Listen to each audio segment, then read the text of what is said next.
Martin Houston Show.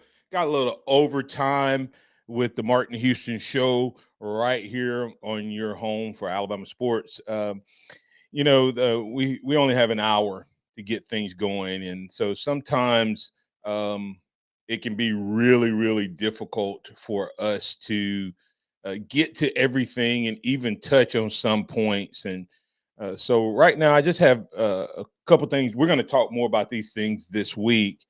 Um, and we'll bring some of it up tomorrow, but really want to hit just three things.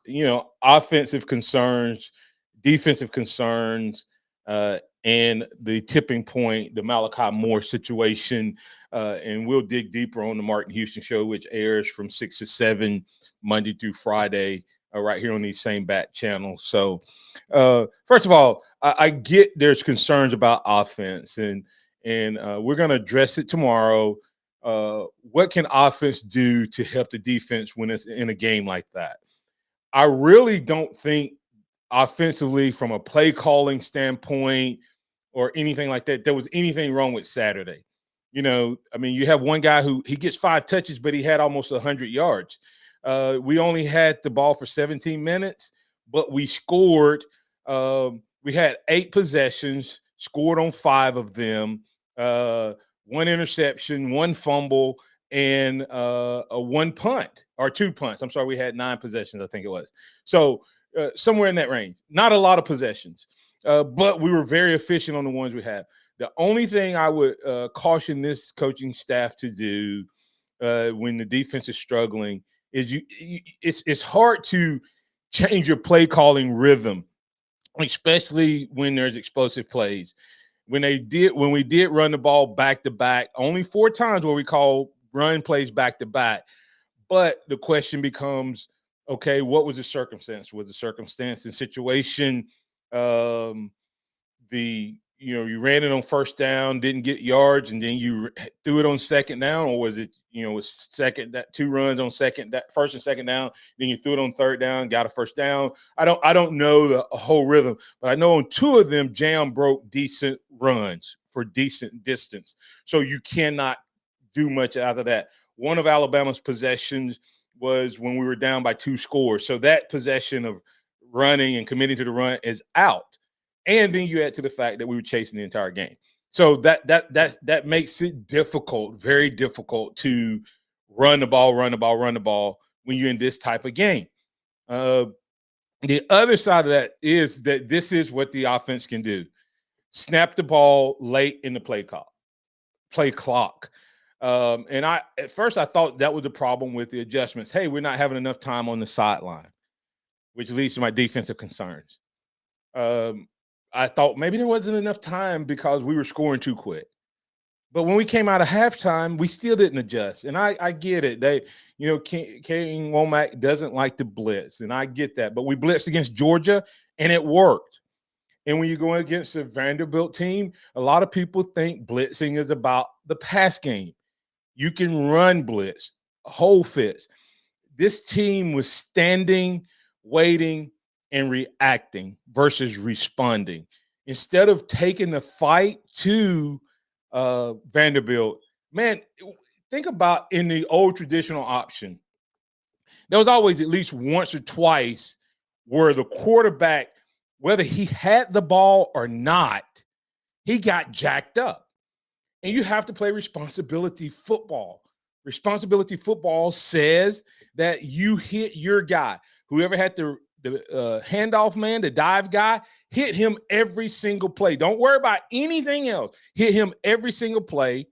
And then the quarterback guy, you hit the quarterback every single play. I'm telling you, my philosophy is I probably would have got a penalty at least once if I had to with the flow of that game where I jacked the quarterback up because I wanted him to get rid of the ball or give it. I wanted him to know I am not going to hold on to this ball.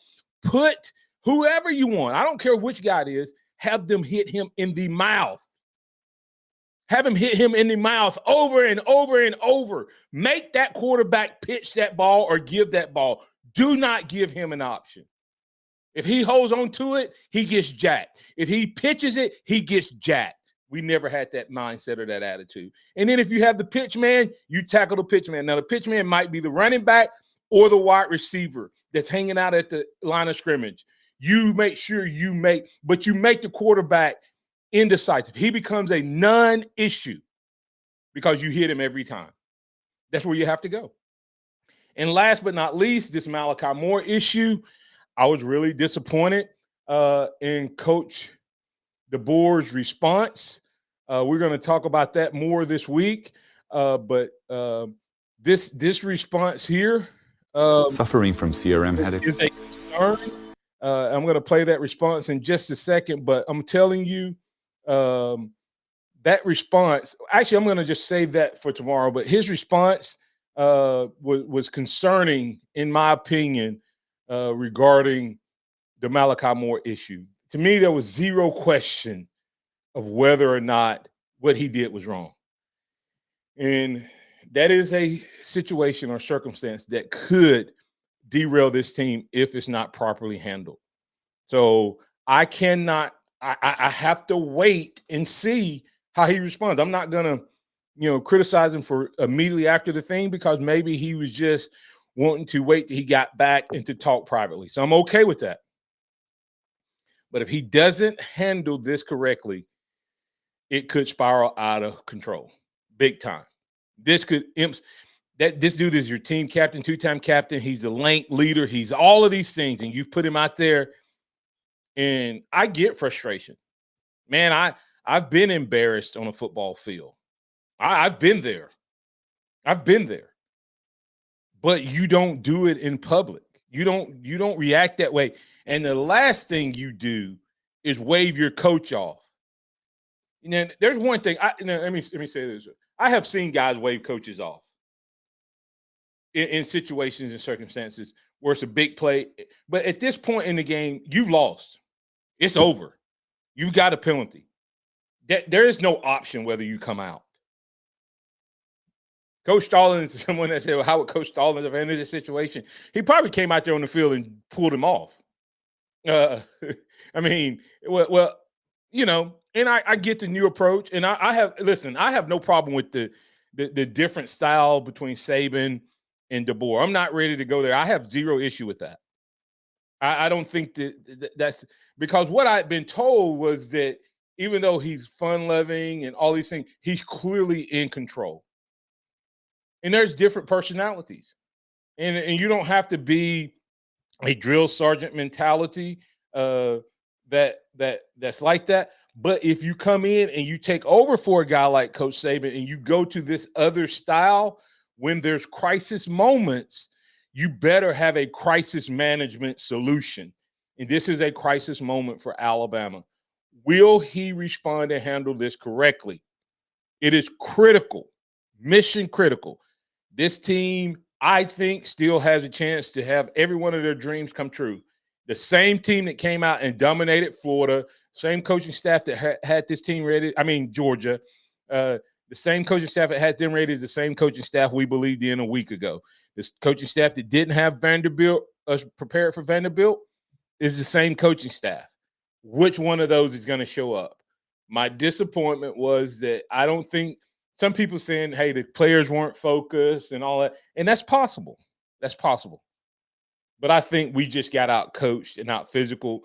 And really quick, there became a crisis moment, guys. And we'll talk about this throughout the week in the future. These guys had bought into this system of defense till it didn't work. And then what you watched on Saturday as that game went along, they began to doubt this scheme. They didn't believe in themselves in their own scheme. And they were confused. And they were standing. And that magnified it. So we'll talk about that as we move forward.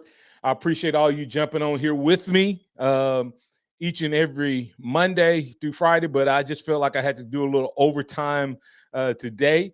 And I encourage you to keep it with us. As I get out of here, appreciate you guys. Hey, no time better than now than to support the Tide. Go get your Alabama co-branded Alabama swag, the Legacy Collection. Scan the QR code. and it'll get you taken care of. Roll Tide, everybody. I'll be back on tomorrow with X on the Martin Houston Show, powered by Box Eye Care. And remember this: trust in the Lord always. Lean not your own understanding, all your ways acknowledge